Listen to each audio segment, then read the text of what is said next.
Alors, avant d'entrer dans le vif du sujet, tout d'abord, je remercie Christian Ville et l'Université du Luxembourg, ainsi que tous ses collègues, que je ne citerai peut-être pas tous parce qu'on risque toujours d'en oublier, de leur invitation aujourd'hui, ce 6 mars, donc ici à Walferdinge, pour une conférence sur la grande région qui s'inscrit dans une thématique d'un cycle de conférences sur le sujet.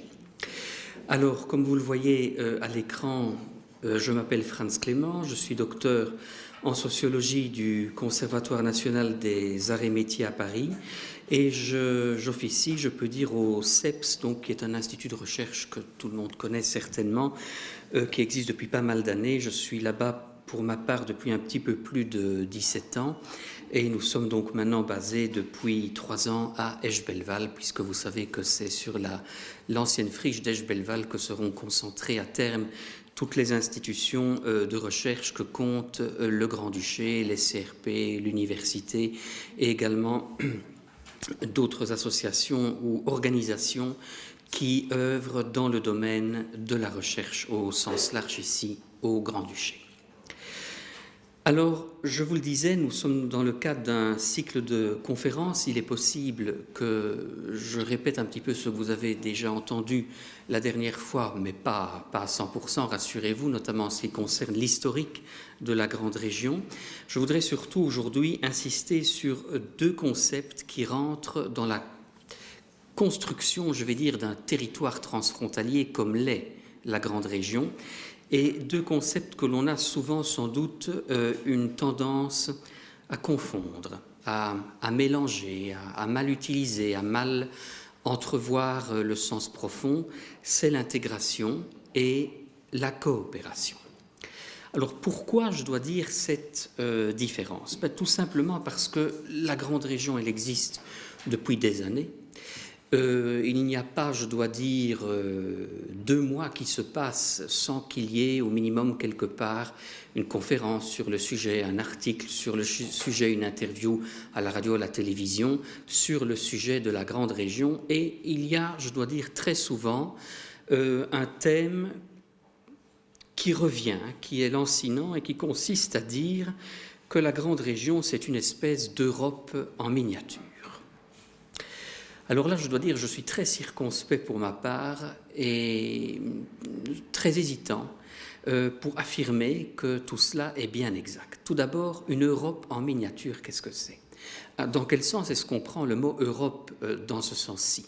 Est-ce que c'est le continent dans son ensemble, avec sa vieille histoire, ce qui peut se passer à ses frontières, comme on le voit encore pour le moment ces jours-ci, ou est-ce que c'est l'Union européenne au sens strict, telle qu'elle s'est construite depuis le traité de Rome des années 50? Je dirais tout dépend un petit peu de quel côté on se place. Quand on dit que la grande région est une Europe en miniature au sens du vieux continent, je dirais oui. C'est sans doute pas faux.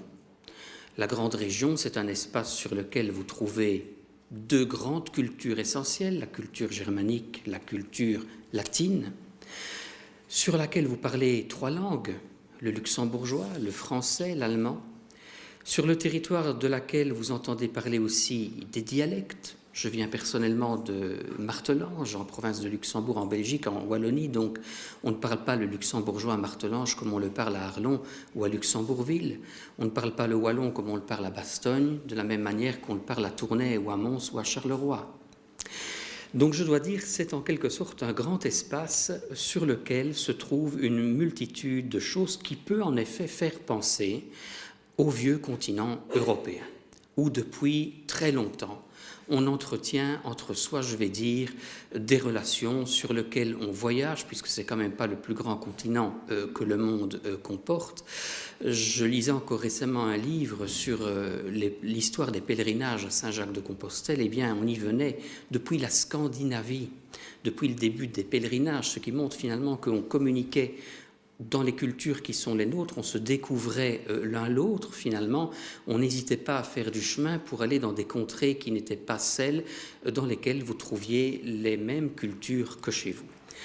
Alors je vais dire dans ce sens-là, dans le sens de cette vieille Europe dans laquelle on a toujours beaucoup voyagé, dans laquelle les frontières ont souvent été modifiées, dans lequel, il faut bien le dire aussi, les guerres ont souvent été extrêmement nombreuses, oui, je dois dire, la grande région peut avoir un visage ressemblant. Multitude de cultures, traversée quotidienne des frontières, non-hésitation à faire quelques kilomètres pour aller dans un autre pays, aujourd'hui faire ses courses dans un supermarché, aller visiter des parents. Là, certainement, je peux dire que la grande région est une Europe miniature. Certainement. Maintenant, est-ce que c'est une Europe miniature au sens de l'Union européenne, c'est-à-dire au sens finalement de cet espace politique qui s'est construit essentiellement à partir des années 50 et du traité de Rome, comme je vous le disais, mais dont des préfigurations existaient déjà avant, je vais vous en parler dans un instant, là je serais beaucoup moins affirmatif.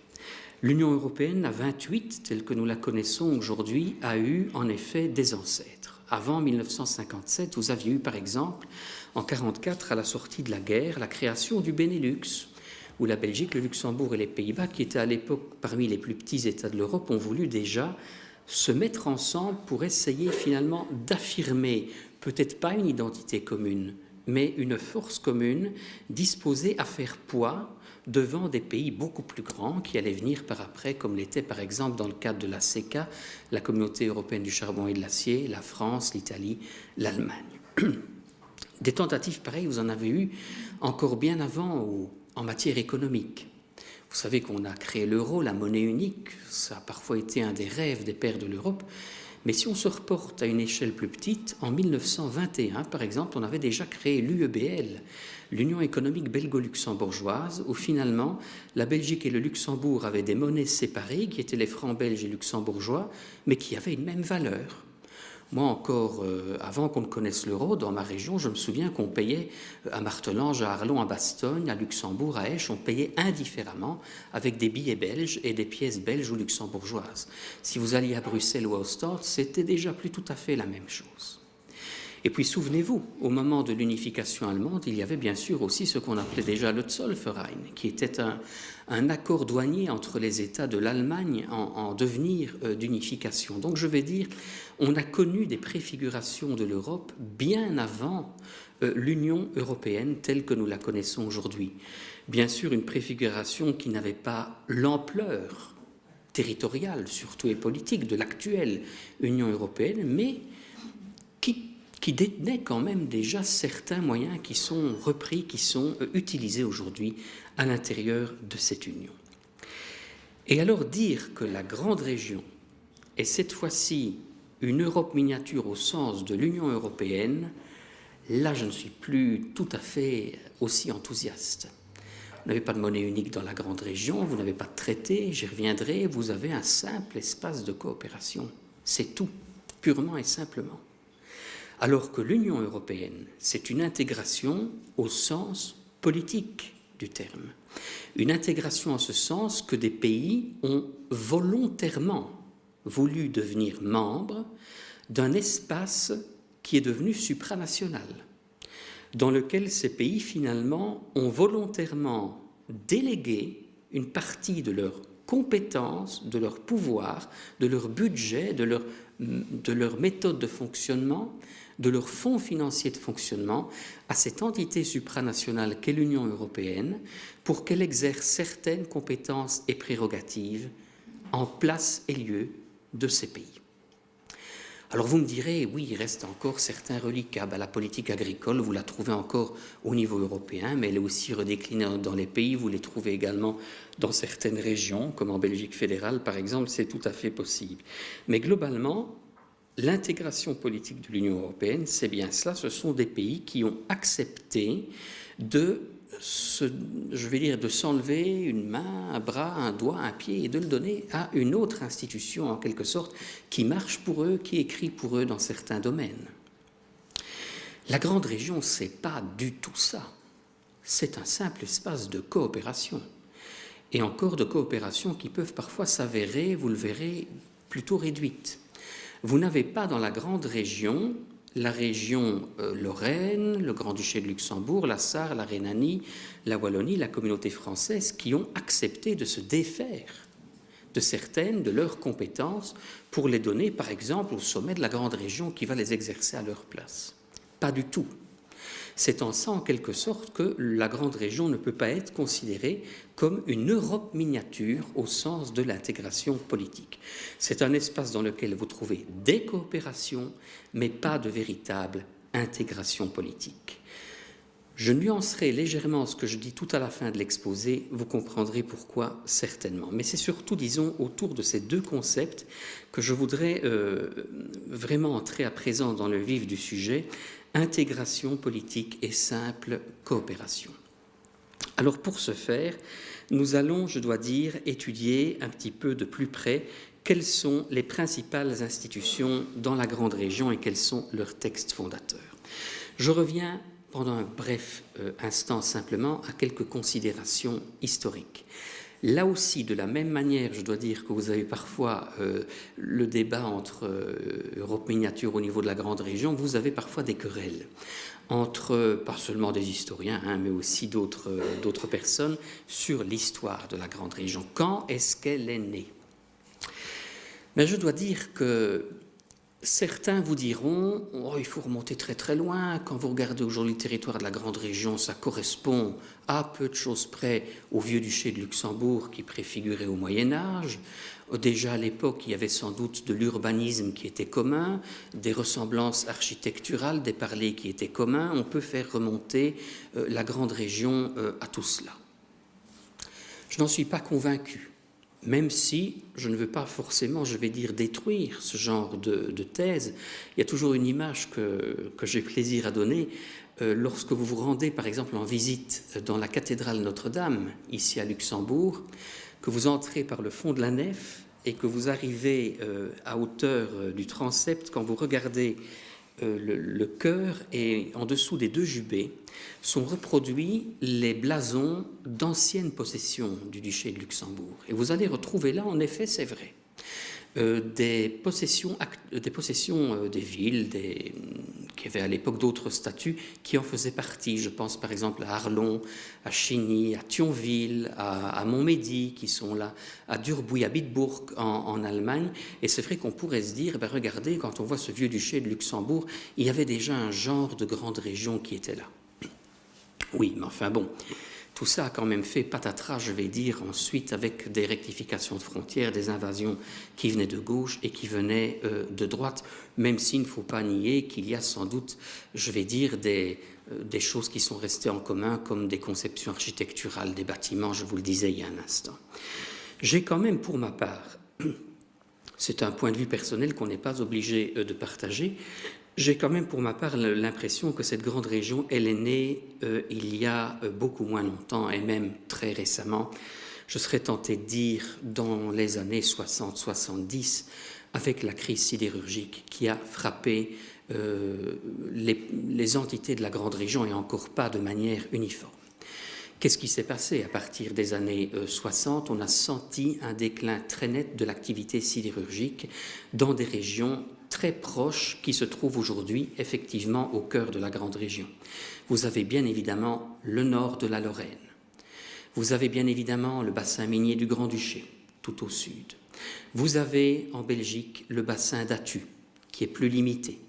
Et vous avez en effet la Sarre, où il existe encore d'ailleurs des usines, la Zarstrahl notamment, qui a subi aussi donc des choses dans ces années-là, où on a pu constater que cette crise sidérurgique frappait finalement des bassins situés dans 4 pays différents. 4 pays différents qui sont en effet, pour certaines régions d'entre eux notamment et uniquement, membres de la grande région aujourd'hui. Et je pense que le premier véritable grand acte fondateur de la grande région a été de créer en 1969, très exactement, une commission entre l'Allemagne et la France pour essayer de réfléchir à la problématique de la crise sidérurgique, une commission d'ailleurs qui sera rejointe dès l'année qui suit par le Grand-Duché. Je pense que c'est plutôt là l'acte fondateur de la grande région, c'est la création de cette commission où on s'est dit réfléchissons ensemble entre 2 puis 3 pays à ce qui se passe comme problème chez nous face à une crise qui est peut-être pas de la même ampleur parce qu'elle a été réglée différemment d'un endroit à l'autre, mais qui est de la même origine. qui touchent le même secteur d'activité. Je crois que c'est plutôt là, à mon avis, qu'il faut voir la naissance de la grande région. Et je dois dire comment est-ce que toute cette crise a été réglée, de manière radicalement différente, bien sûr.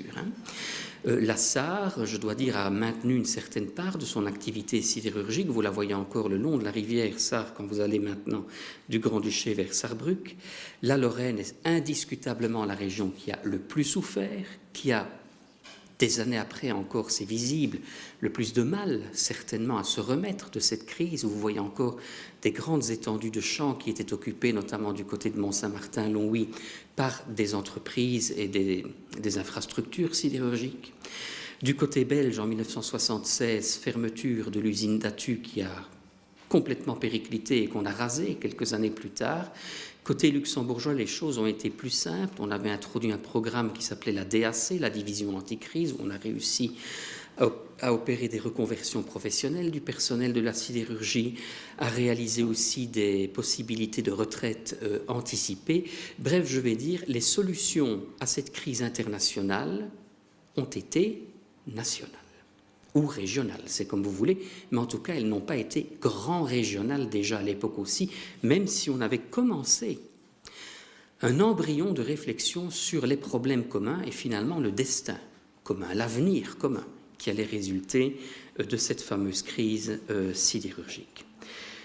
La principale première réalisation d'ailleurs de cette grande région va arriver quelques années plus tard avec le PED, le pôle européen de développement, qui s'est finalement construit sur les bassins sinistrés grand-ducaux, belges et lorrains, avec donc l'influence d'acteurs qui n'étaient pas forcément non plus, je vais dire, des acteurs nationaux. Pour la Belgique, c'était l'ancien gouverneur de la province Luxembourg, Jacques Blanchard. Pour le Luxembourg, c'était le Staatsminister de l'époque, Jacques Santerre. Pour la France, c'était Jacques Chirac qui était ministre dans le gouvernement national, mais qui avait bien sûr ses attaches en Lorraine. Donc vous voyez, on a déjà donné à l'époque une réponse qui variait, qui était peut-être, je vais dire, à géométrie variable, mais qui était durant quelque temps, il faut quand même bien le reconnaître, un certain succès, un bel exemple de reconversion de friches industrielles désaffectées, même pour certains cas sinistrées. Ce PED est peut-être en panne maintenant, même certainement.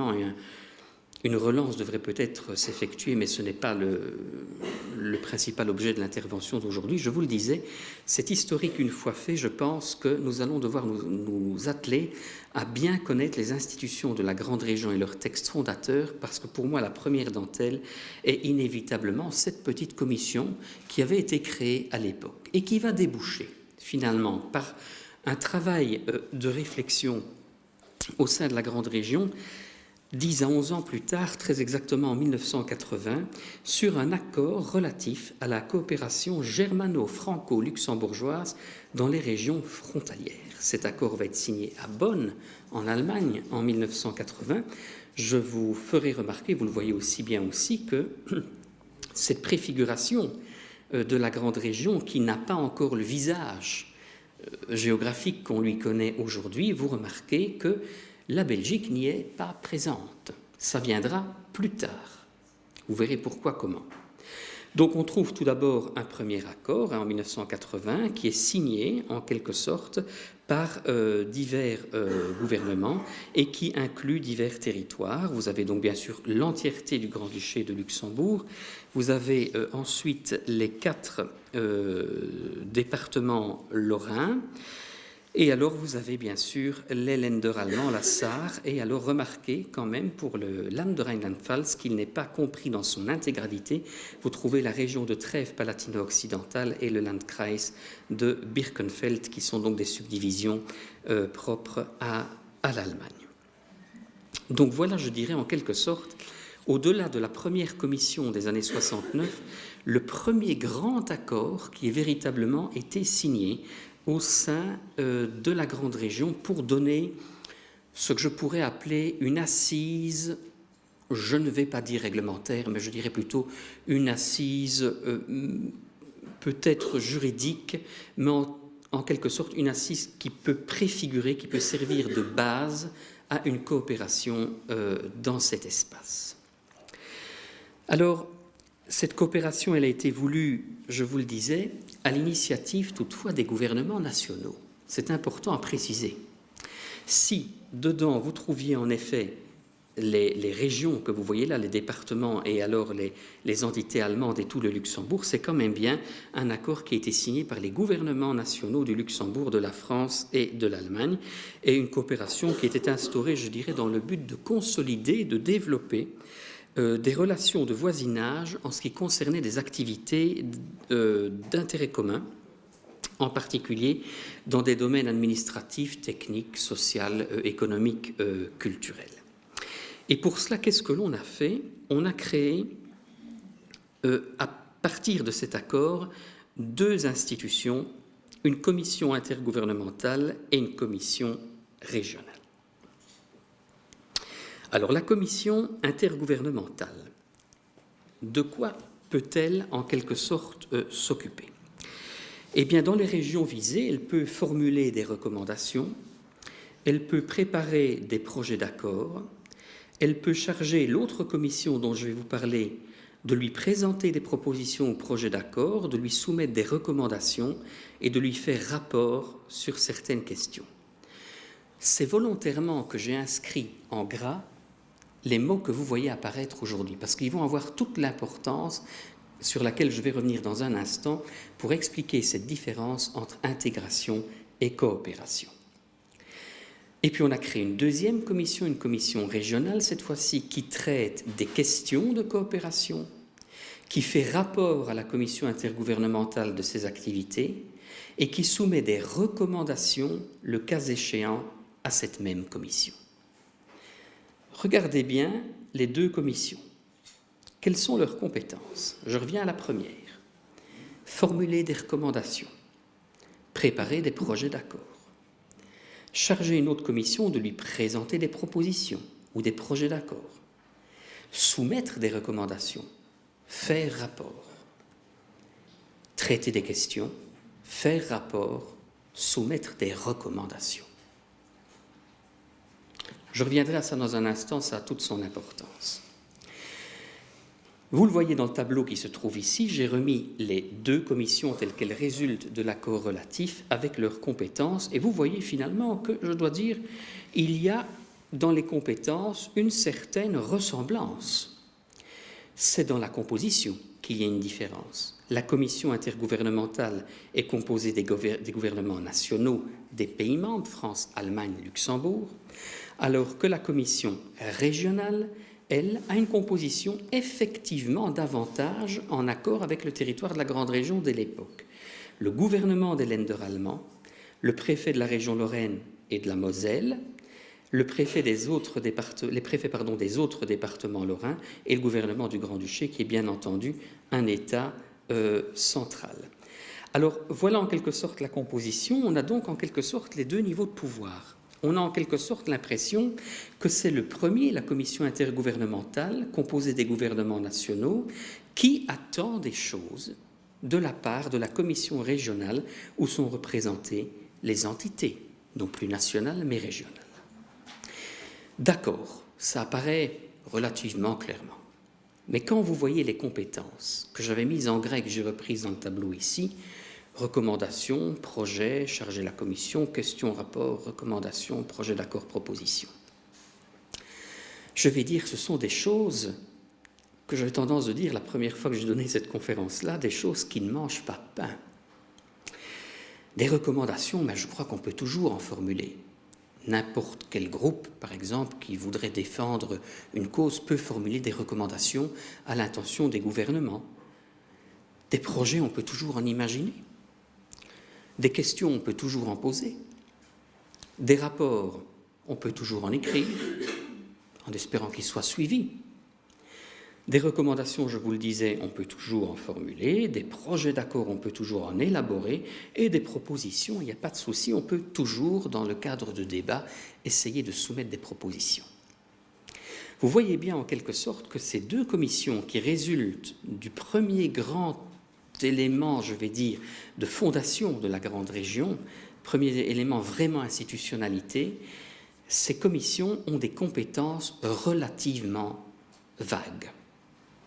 dans lesquels on peut faire rentrer beaucoup de choses et desquelles peuvent ressortir beaucoup de choses également. Et vous verrez qu'on ne va pas s'arrêter là.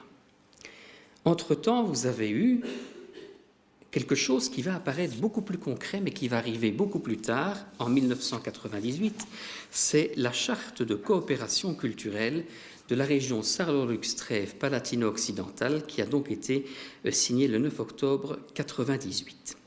Qui trouvez-vous comme signataire dedans? Pour le Grand-Duché, le ministère de la Culture et de l'Éducation nationale, qui contenait la formation professionnelle. Pour la France, le préfet de région, mais qui représente l'État, et notamment le ministère des Affaires culturelles. Pour l'Allemagne, vous avez les ministres des Länder de Saar et de Rhénanie qui s'occupent des matières que vous voyez, éducation, culture, sciences, jeunesse, famille, conditions féminines. Et alors apparaît à ce moment-là la Belgique, mais d'une toute autre manière, par une association avec la province de Luxembourg. Vous ne trouvez pas ici le gouvernement belge national à Bruxelles, vous ne trouvez pas non plus les gouvernements des entités fédérées, puisque la Belgique est devenue un État fédéral en 1995, vous trouvez une simple association avec la province de Luxembourg uniquement. Donc vous voyez qu'on reste quand même à un niveau assez étatique. Pour le Grand-Duché, c'est normal, c'est un pays unitaire qui connaît deux niveaux de pouvoir, les communes et l'État.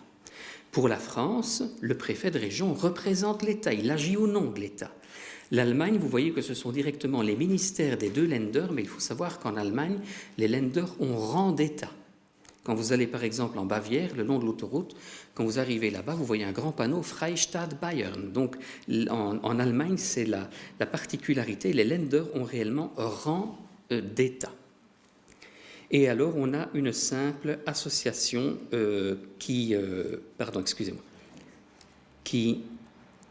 associe la Belgique. Mais pour faire quoi, me direz-vous? Eh bien, si je relis, disons, l'essentiel de cette charte de coopération, on dit à l'époque que les parties doivent encourager les échanges culturels par des mesures adéquates qui auront recours au savoir-faire et aux ressources des institutions culturelles existantes, à celles d'initiatives non institutionnelles, en particulier associatives. En vue de renforcer l'information sur les manifestations culturelles dans les régions partenaires, le développement de nouveaux projets, la coordination de nouveaux projets existants revêtent une importance particulière. Les projets culturels de l'espace transfrontalier prendront en compte, dans la mesure du possible, les efforts entrepris en matière d'éducation et de culture pour développer le partage des langues dans l'espace transfrontalier. Alors, les parties conviennent par exemple de mettre en œuvre plusieurs mesures en vue de la réalisation des objectifs susmentionnés. Je vous en donne quelques-uns qui figuraient à l'époque. Là, on va rentrer dans des choses un peu plus concrètes. Développer et mettre en réseau des banques de données culturelles dans l'espace transfrontalier.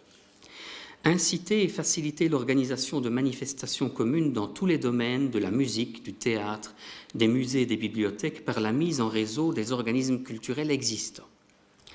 Poursuivre et élargir la coopération instaurée entre la Hochschule für Musik und Theater des Saarland de Saarbrück et les conservatoires de Metz et Nancy en Lorraine, ainsi que les conservatoires de Luxembourg et d'Esch-sur-Alzette dans le cadre de l'orchestre Saarlor-Lux créé en 1993. Moi, je n'ai jamais entendu l'orchestre Saarlor-Lux jouer, mais je me suis peut-être mal renseigné. C'est possible. Développer des itinéraires culturels frontaliers pour permettre la découverte du patrimoine historique commun des régions partenaires, notamment le patrimoine industriel, par référence bien sûr au passé de l'acier. Développer et élargir les expériences des classes du patrimoine, encourager l'élaboration de guides pour les musées et expositions, dépliants et autres documents d'information qui seront au moins bilingues, français et allemand.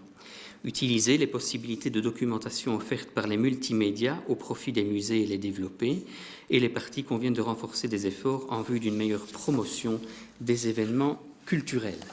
Je pourrais encore continuer, mais je vais m'arrêter ici. Vous voyez en quelque sorte qu'on a véritablement voulu, à partir de cet accord de 98, donner quelque chose d'un petit peu plus concret à de la coopération qui soit au minimum culturelle, je vais dire. Souvenez-vous aussi que ça peut préfigurer ce qui se passera en 2007, donc quelques années plus tard, où cette fois-ci, Luxembourg et la grande région étaient devenus capitale culturelle de l'Europe, pas par la volonté des institutions de la grande région, mais par décision à nouveau des institutions européennes. J'y reviendrai tout à l'heure. Donc vous voyez que tout doucement, il y a une progression qui se fait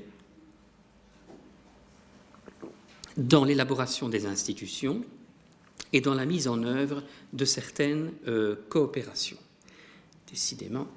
Alors, maintenant, je dois quand même vous dire qu'il y a eu une autre avancée qui s'est faite il n'y a pas si longtemps que ça, en 2005, où cette fameuse commission régionale dont je vous avais parlé tout à l'heure, qui, souvenez-vous, prenait en compte véritablement les entités de la grande région, eh bien, ces entités régionales ont connu l'élaboration d'un règlement intérieur en novembre 2005. On instaure tout d'abord ce qu'on appelle un pilotage stratégique. Le pilotage stratégique, c'est le niveau en quelque sorte d'impulsion, le niveau de décision qui est exercé par le sommet des exécutifs. Donc le sommet a pour mission finalement de donner des nouvelles impulsions à la coopération transfrontalière et interrégionale dans la grande région par des résolutions à mettre en œuvre de manière conjointe. Le sommet, donc, qui se trouve alors dans ce pilotage stratégique, pour le Grand-Duché, c'est toujours la même chose, je vous le disais, un État unitaire, donc gouvernement du Grand-Duché en entier. Pour la France, vous allez trouver une déclinaison entre le préfet de région, le président du conseil régional, les présidents des conseils régionaux des départements. Vous voyez que la Meuse ne s'y trouve pas, vous comprendrez pourquoi après. Pour l'Allemagne, c'est le Land de Saar, à travers son ministre-président, et le Land de Rhénanie-Palatinat, à travers son ministre-président aussi. Et alors, la Belgique est finalement apparue dedans aussi, à travers les entités qui, aujourd'hui, sont encore membres de la grande région. Quand on dit par exemple que la Wallonie est membre de la grande région, c'est vrai, mais ce n'est pas complet. Vous voyez en effet que s'y trouve la région wallonne, mais aussi la communauté française et la communauté germanophone. Pour que tout soit clair dans votre esprit, parce que la Belgique est un pays affreusement compliqué dans son architecture institutionnelle, je vais quand même vous donner une précision. La région wallonne, bien évidemment, c'est toute la partie sud de la Belgique qui se trouve autour de Bruxelles, qui comprend également la communauté germanophone. La communauté germanophone est incluse dans la région wallonne. La communauté française, c'est cette fois-ci une communauté qui s'exerce sur les personnes de Belgique qui ont la langue française comme langue officielle ou langue en commun et qui se trouve sur le territoire de la région wallonne, sauf la communauté germanophone, et aussi à l'égard d'institutions rattachées à la communauté française qui se trouvent sur le territoire de la région de Bruxelles-Capitale. Donc vous voyez, c'est assez compliqué, mais en tout cas, c'est pour ça, je veux dire, que je plaide personnellement pour que dans les cartes de la grande région, le territoire de la région de Bruxelles-Capitale y figure aussi. Parce que la communauté française, qui est une entité membre de la grande région, a compétence sur cette région. La grande différence, c'est que les régions en Belgique ont des compétences en matière économique, alors que les communautés ont des compétences plutôt culturelles et enseignement.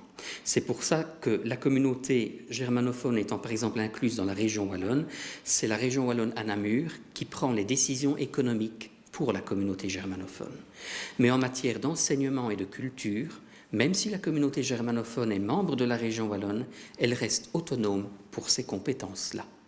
Et la communauté française a compétence vis-à-vis d'institutions qui lui appartiennent sur la région de Bruxelles qui est bilingue français-néerlandais.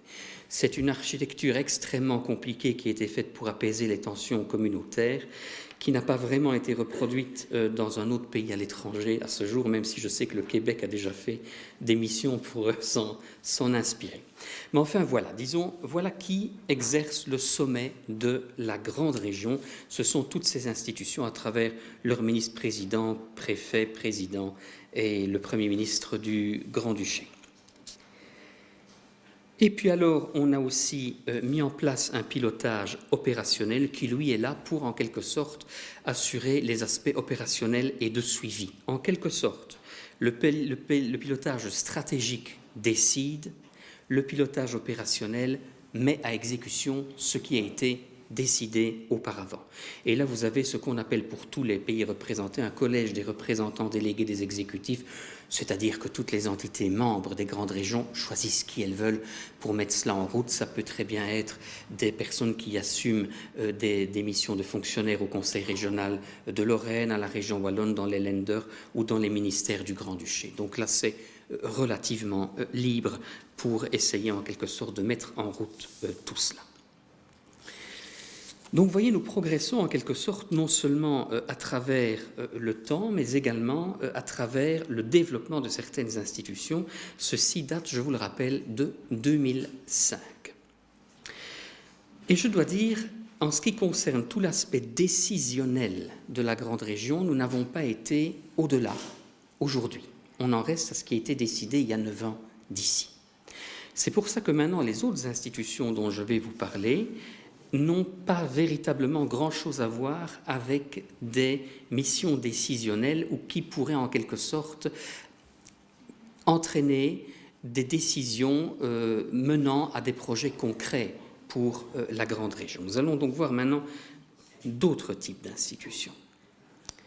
Tout d'abord, on a créé dès 1986 un conseil parlementaire interrégional.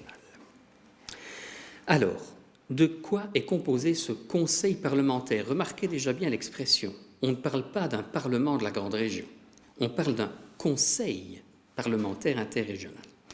Pour le Grand-Duché, vous avez le président de la Chambre des députés et 9 membres. Pour la France, vous avez le président et 9 membres du Conseil régional de Lorraine. Pour l'Allemagne, vous avez le président et 9 membres du Landtag de Sarre, mais également du Landtag de Rhénanie-Palatinat. Je vous le disais, les États, les Länder ont rang d'État, ce qui explique qu'il n'y a pas eu un arrangement entre la Sarre et la Rhénanie pour arriver à 10 à eux deux. Chacun envoie 10 délégués. Par contre, pour la Belgique, c'est relativement différent.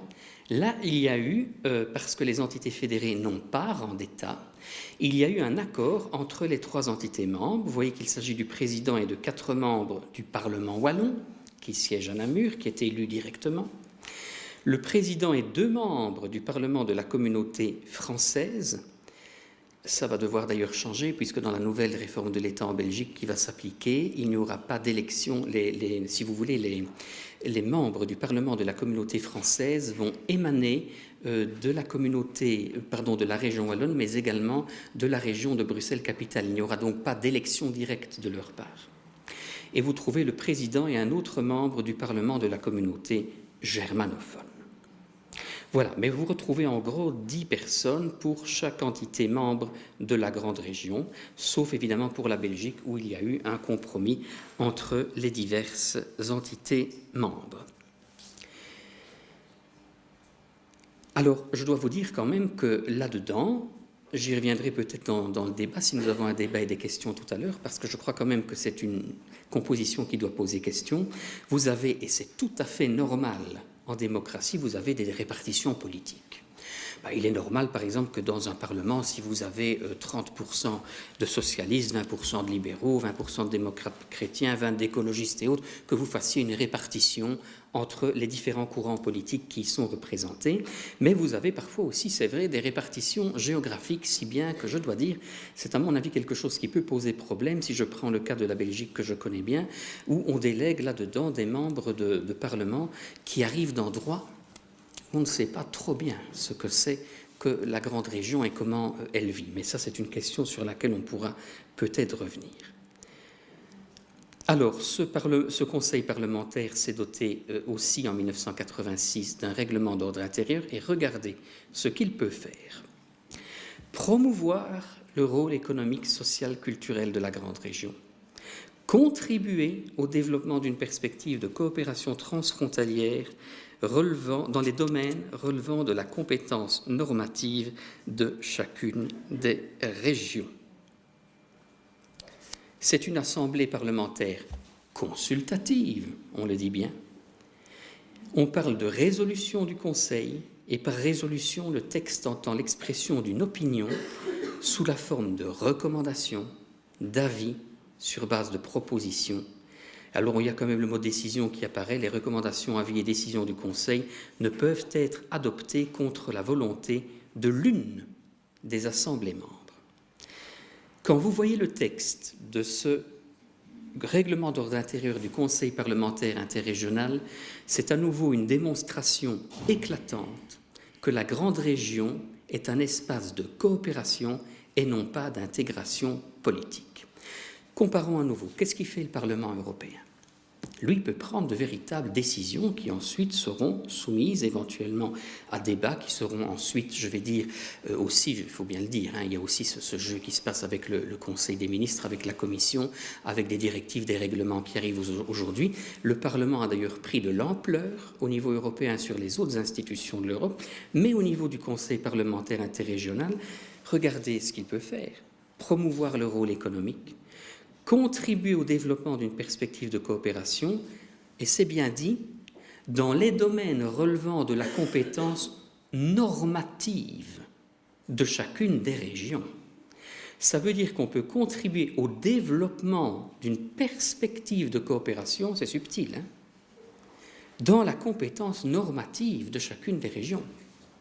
Ça veut dire en quelque sorte très clairement que ce n'est pas un membre du Parlement wallon à dire à un membre du Conseil régional lorrain ce qu'il a à faire chez lui. C'est clairement ça que ça veut dire. On respecte en quelque sorte, je vais employer le mot, la souveraineté des entités membres de la grande région. Et d'ailleurs, on le dit bien dans le règlement, il est une assemblée consultative. Il ne pourrait d'ailleurs pas être autrement que consultatif. C'est pour ça qu'il agit, comme d'autres institutions, par des résolutions, par des opinions, des recommandations, des avis, etc. Et regardez la toute dernière phrase, elle est aussi exemplative. Les recommandations, avis et décisions du Conseil ne peuvent être adoptées contre la volonté de l'une des assemblées membres. Autrement dit, si la délégation du Parlement wallon au CPI, puisque c'est l'abréviation, veut adopter une recommandation, un avis, si jamais la délégation lorraine ou sarroise est contre, on n'adopte pas, purement et simplement. À nouveau, on retrouve ici les barrières de souveraineté des entités membres. Le Conseil parlementaire interrégional n'est pas le Parlement européen, c'est même pas un Parlement régional, c'est même pas un Parlement national, c'est une instance consultative, purement et simplement, qui montre à nouveau que la grande région n'est pas un espace d'intégration politique. Si on voit même, c'est presque un espace, je vais dire, comme vous le voyez ici, de perspective de coopération. Ça va même un petit peu loin, je dois dire, puisque là, on n'imagine même pas dans cette phrase-là qu'il y ait coopération, on peut imaginer qu'il y ait coopération. Donc tout ça, j'insiste bien sur ces mots qui ont toute leur importance ici pour à nouveau démontrer que ce n'est pas une Europe miniature au sens de l'intégration politique.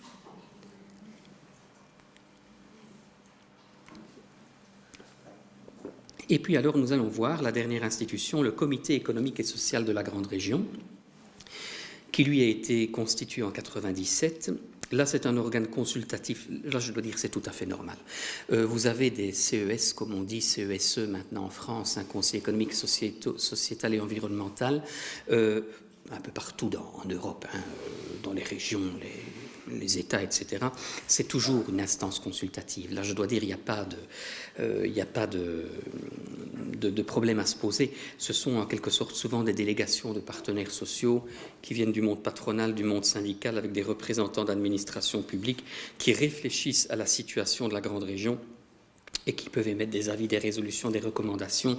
Ça, c'est normal. Si vous voyez par exemple les compétences du Conseil économique et social ici au Grand-Duché, vous allez exactement retrouver la même chose en Wallonie aussi. C'est toujours un genre d'assemblée à vocation consultative, donc qui là ne pose pas de soucis particuliers. Donc vous voyez, si on fait la synthèse des compétences de ces principales institutions de la grande région que l'on a passées en revue, vous remarquez une chose, c'est que, en quelque sorte, le mot décision, même s'il se trouve au Conseil parlementaire interrégional dans les compétences, est extrêmement limité. On vient de le voir à l'instant. Ça apparaît uniquement au niveau du sommet, à travers donc le pilotage stratégique. Sinon, par ailleurs, vous le voyez comme moi, recommandations, projets d'accord, questions, rapports, propositions, résolutions, promotion, contribution, opinion, avis, résolution. En gros, voilà. C'est à nouveau ce tableau, je pense, la claire démonstration que dans la grande région, il n'est pas possible d'aller, et je vais vous le démontrer, mais cette fois-ci juridiquement dans un instant, qu'il n'est pas possible d'aller au-delà d'une forme de coopération. Ce n'est pas pensable.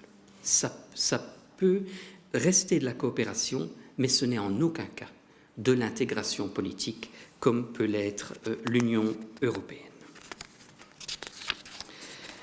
Alors, je regarde le temps qui m'est imparti pour qu'on puisse quand même réserver quelques questions-réponses à la fin.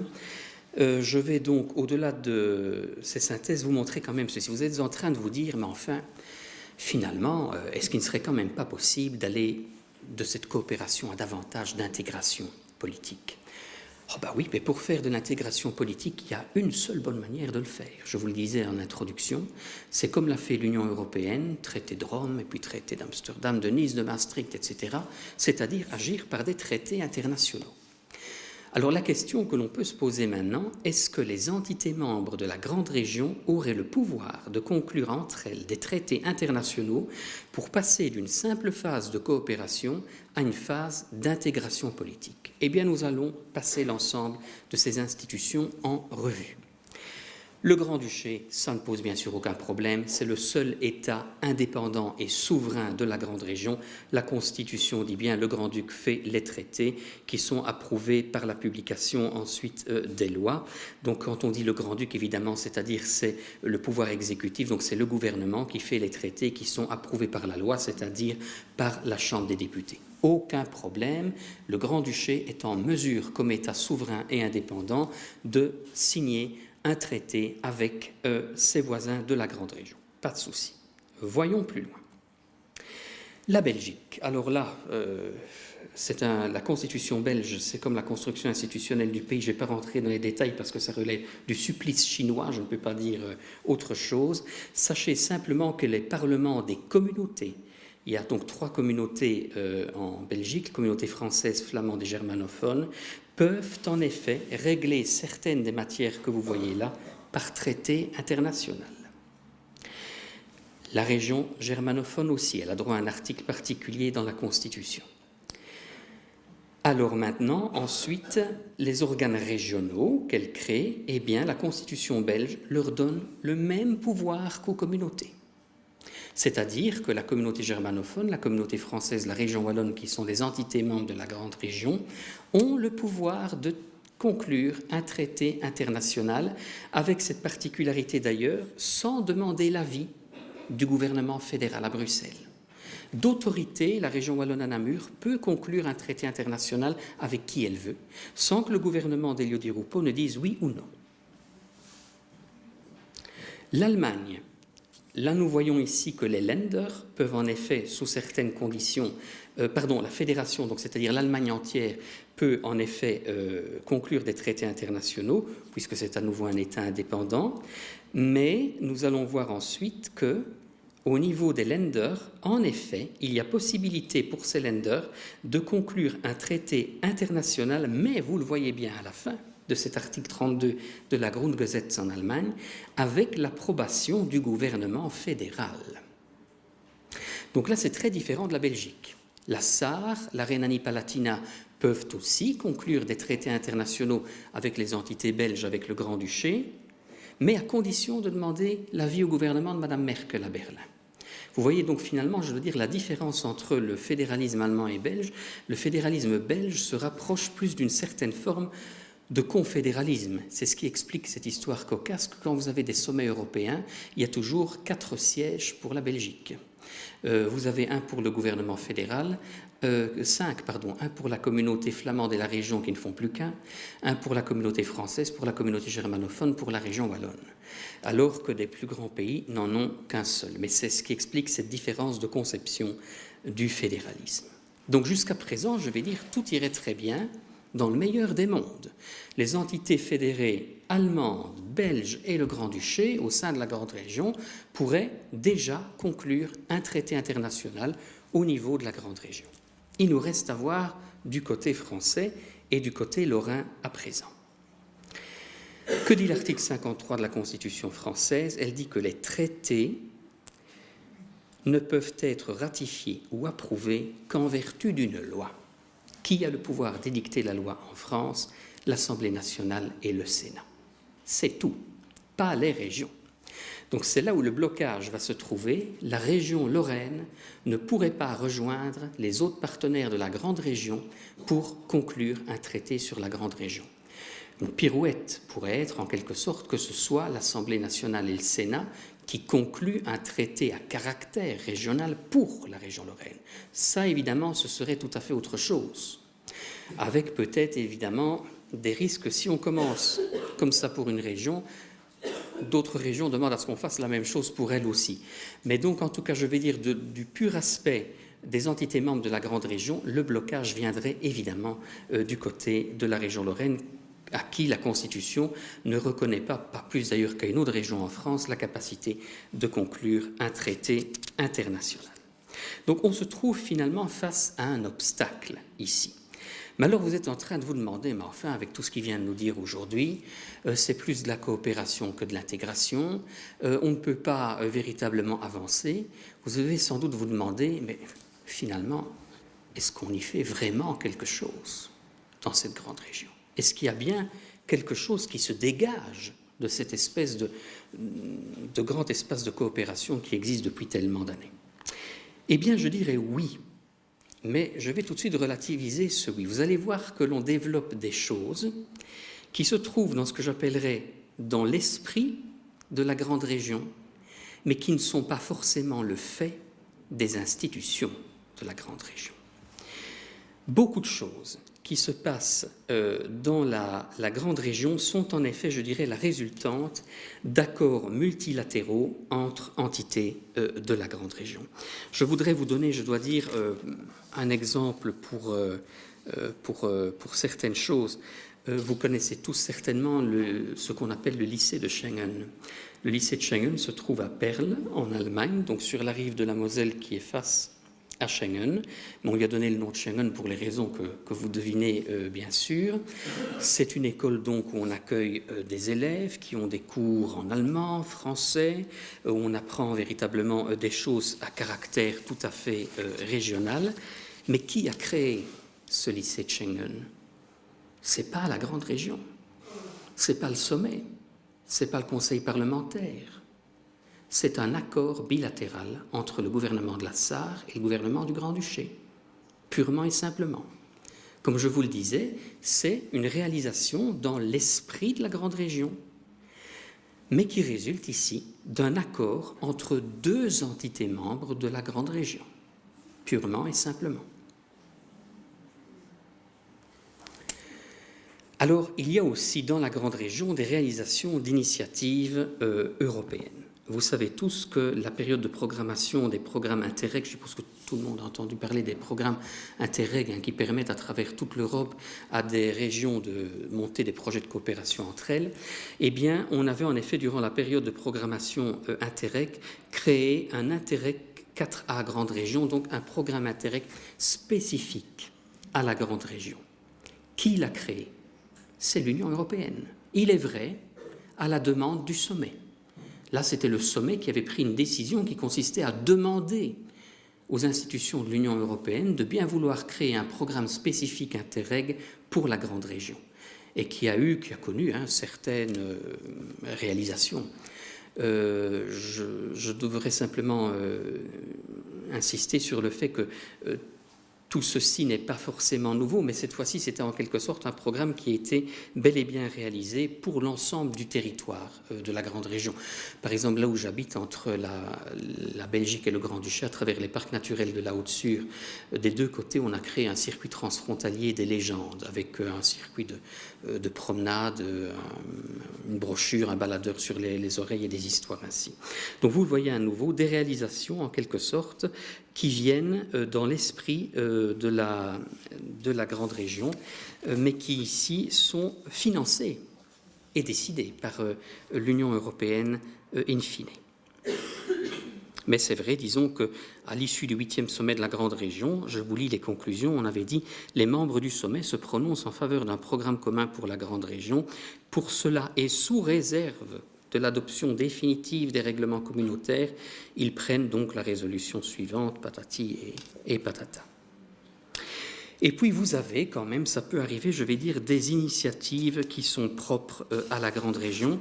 Le cas le plus évident est incontestablement la Maison de la Grande Région, qui se trouve d'ailleurs ici à Luxembourg, dans lequel on va d'ailleurs maintenant installer, à travers une autre formule juridique, un secrétariat qui va être beaucoup plus permanent et fonctionnel pour les institutions de la Grande Région, mais on avait déjà créé là, en effet, un lieu, en quelque sorte, d'échange et de distribution de documentation sur la Grande Région pour avoir un premier embryon, je vais dire, de maison commune, de secrétariat commun, qui va connaître des évolutions tout à fait positives, d'ailleurs, prochainement.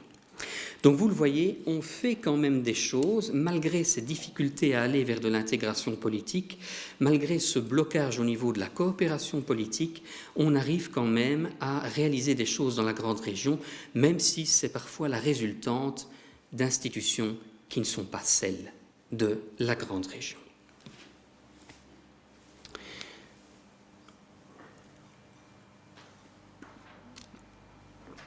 Alors, pour essayer d'abréger un peu, parce qu'il nous reste 25 minutes et il y a encore le temps à réserver aux questions et aux réponses, je voulais vous parler d'un exemple plus poussé de coopération sociale territoriale, le GLCT, mais tout ceci est déjà démodé. On est passé depuis peu de temps déjà à ce qu'on appelle les GECT. Alors, de quoi s'agit-il? Groupement européen de construction territoriale, de coopération territoriale, c'est un instrument à nouveau, qui, vous le voyez, a été créé par un règlement européen, du Parlement européen et du Conseil. Ça veut dire que c'est quelque chose qui va aider à favoriser la construction sociale des territoires et surtout à permettre à franchir les barrières administratives. Vous avez toutes et tous certainement connaissance un jour de ce qu'on appelle la hiérarchie des normes. Dans un État démocratique, je vais dire, la loi doit respecter la Constitution, l'arrêté ou le règlement doivent respecter la loi, et ici au niveau européen, les constitutions nationales doivent respecter bien évidemment les règles supranationales de l'Union européenne. Ça veut dire en quelque sorte que l'Union est capable d'imposer à tous ces États qui, par, je vais dire, une histoire de souveraineté qui leur est propre, ont des limites à leur souveraineté, à pouvoir aller vers de l'intégration politique plus poussée, l'Union européenne permet par certains règlements, en quelque sorte, de dépasser ce genre de problème. Donc ce qu'on appelle les GECT en abréviation ont pour objet de faciliter et promouvoir la coopération transfrontalière, transnationale et interrégionale entre les membres. Donc vous voyez, ça va très loin. On parle de coopération transfrontalière, transnationale, entre régions aussi. Ça veut dire qu'on peut très bien, par ce genre de système, ne pas forcément s'occuper de territoires qui vont se toucher, comme c'est le cas par exemple entre la Lorraine et le Grand-Duché, mais il peut y avoir aussi une collaboration entre États directement. Le groupement est composé d'États membres, de collectivités régionales, de collectivités locales et ou d'organismes de droit public à titre facultatif. Ça veut dire en quelque sorte que les GECT permettent maintenant en quelque sorte non seulement à des, vous le voyez ici donc sur le slide, à des collectivités régionales, des collectivités locales, de collaborer entre elles au-delà des frontières, sans plus devoir se préoccuper d'aspects de blocage juridique ou de blocage constitutionnel. Le meilleur exemple, bien sûr, qui existe dans la région ici et pour lequel j'ai trouvé dans la presse justement hier un développement récent, c'est bien évidemment le GECT Alzette-Belleval, qui est donc élaboré entre plusieurs communes du côté d'Eschur-Alzette-Belleval, côté français, et plusieurs communes luxembourgeoises, et qui sont destinées en quelque sorte à faire en sorte que le développement d'Esch-Belleval ne reste pas uniquement cantonné du côté luxembourgeois de la frontière, mais puisse profiter aussi à une aire de développement plus large qui se situe cette fois-ci donc du côté français. C'est-à-dire en quelque sorte que vous pouvez avoir aussi là-dedans des organismes qui arrivent au-delà des collectivités locales et qui peuvent véritablement jouer un rôle moteur dans le développement de certaines choses. Maintenant, je dois quand même bien vous dire que tous ces GECT, en quelque sorte, ne sont pas non plus des machines faciles à mettre sur pied. C'est compliqué juridiquement, il faut toujours de la bonne volonté pour y arriver, mais en quelque sorte, ça devrait permettre à la longue le développement. Je vous donne l'exemple d'ici d'Alzette Belval, mais ceci, bien sûr, est généralisable à toute l'Europe. Je vous lis quand même ce que j'ai trouvé hier dans le journal Le Quotidien, à propos du projet Alzette Belval qui se précise. On dit par exemple que ça s'est passé récemment, il y a une réunion à Villers-la-Chèvre, une cinquantaine de professionnels du bâtiment viennent d'être réunis à une présentation du projet de future écocité. Le programme est d'une envergure gigantesque. L'un des 13 projets retenus par l'État à l'issue de la première phase d'appel à candidature concerne ceci. Donc on dit en 20 ans, 8600 logements, dont 300 issus de réhabilitation, vont être créés dans un périmètre de 5825 hectares. À terme, ce sont quelques 20 000 habitants qui sont attendus, le tout avec des normes écologiques permettant de construire une ville durable et exemplaire. 360 millions d'euros de travaux d'aménagement sont prévus. Durant ces 20 ans, près de 2 milliards d'euros devaient être investis dans la construction avec tous les emplois que cela induit. Donc on veut construire en quelque sorte une ville de demain, démontrer les atouts d'un territoire. Le but est bien, dit le journaliste, de créer une agglomération transfrontalière, d'autant qu'à l'ouverture prochaine du contournement d'Audun-le-Tiche mettra cette ville du contournement d'Audun-le-Tiche mettra cette ville ainsi que Villerue à seulement quelques minutes de la nouvelle université de Belval qui devra accueillir 7000 étudiants et de l'autoroute qui mène à Luxembourgville et son aéroport, le tout avec certains objectifs. Et alors, donc, il y a plusieurs phases. La première phase prévoit la création de 700 logements en 2016, la deuxième 2900 logements en 2021, puis 5500 en 2026 et la dernière 8300 en 2031. Et on dit un projet qui devrait relancer l'économie locale et changer le paysage dans le secteur d'Audun-le-Tiche, Villerue, Rédange et Russange. Donc vous voyez, tout ça en quelque sorte, ça permet véritablement de faire en sorte qu'un territoire d'un pays s'accroche au territoire d'un autre pays par des règles d'initiative européenne qui permettent de passer outre les barrières nationales. Donc il y a quand même des instruments qui permettent de renforcer la coopération transfrontalière et qui permettent peut-être quand même d'aller vers certaines formes d'intégration politique. Mais en gros, et avant que je ne conclue et qu'on en passe aux questions, je voulais quand même vous dire ceci. Donc je crois qu'il faut ne pas confondre les concepts de coopération et d'intégration. La grande région est une Europe miniature de par sa composition, les mouvements qui y sont, qui existent entre travailleurs, entre cultures qui se mixent, qui se mélangent, mais elle n'est certainement pas une intégration politique au sens de l'Union européenne. Ça ne veut pas dire que dans l'espace de la grande région, on ne puisse pas réaliser des formes d'intégration politique. Et il y a un pays qui cartonne en ce moment, c'est précisément le Grand-Duché. Depuis quelque temps, il y a en effet de grandes nouveautés qui sont arrivées au Grand-Duché, qui permettent en quelque sorte d'aller à nouveau dans un esprit davantage d'intégration. Je voudrais en donner quelques exemples. Vous savez par exemple qu'au mois de novembre dernier ont eu lieu ici des élections sociales. C'est-à-dire qu'on renouvelle les délégations d'entreprise, mais qu'on vote également pour ce qu'on appelle la Chambre des salariés. La Chambre des salariés, c'est un système de chambre professionnelle qui est peu répandu en Europe. On le trouve au Grand-Duché, en Autriche et dans 2 Länder allemands, en Sarre et à Brême. C'est un système par lequel on permet à des chambres qui rassemblent certaines professions par des représentants élus sur des listes syndicales de participer au processus d'élaboration des lois. Par exemple, lorsque le gouvernement luxembourgeois ou la Chambre des députés veut déposer un projet de loi, il est obligatoire de demander son avis aux chambres professionnelles, qui sont 5 dans le Grand-Duché. Et c'est-à-dire que vous avez là des personnes qui vont donner un avis. Ça ne veut pas dire qu'il sera forcément suivi, mais que ces chambres ont le pouvoir quand même, de la même manière que le Conseil d'État, de peser sur le cours du processus législatif. Eh bien, lorsque ces élections ont eu lieu dans la toute première Chambre des salariés en 2009, je dis bien, il y avait eu 4 frontaliers élus sur 60. Parce que vous pouvez vous présenter aux élections sur les listes syndicales dès que vous avez un contrat de travail au Grand-Duché, peu importe votre nationalité et peu importe votre endroit de résidence. Aux élections de novembre dernier, ce sont 8 frontaliers qui ont été élus sur 60. Ça veut dire que ce sont finalement des personnes qui ont la possibilité d'avoir un certain poids sur le processus d'élaboration des lois dans un pays dont ils n'ont pas la nationalité, dans lequel ils n'habitent pas, dans lequel ils ne résident pas. Et ça, je crois que c'est un formidable élément d'intégration politique qui a été donné. Un autre, il y a un mois d'ici, le vote a eu lieu à la Chambre, on a ouvert les mandats des membres du Conseil économique et social du Grand-Duché à des ressortissants de nationalité non luxembourgeoise.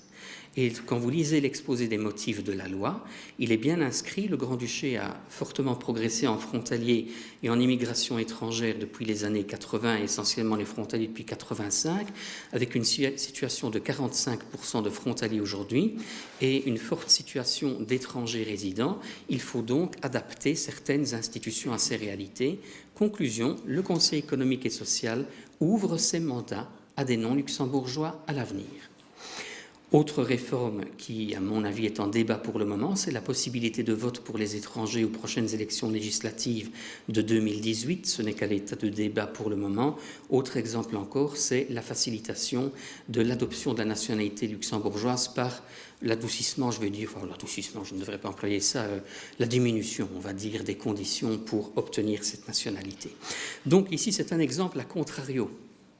Ça veut dire en quelque sorte que c'est l'une des entités membres de la grande région, le seul État indépendant, mais qui peut se le permettre, qui peut en quelque sorte réaliser une intégration politique chez lui.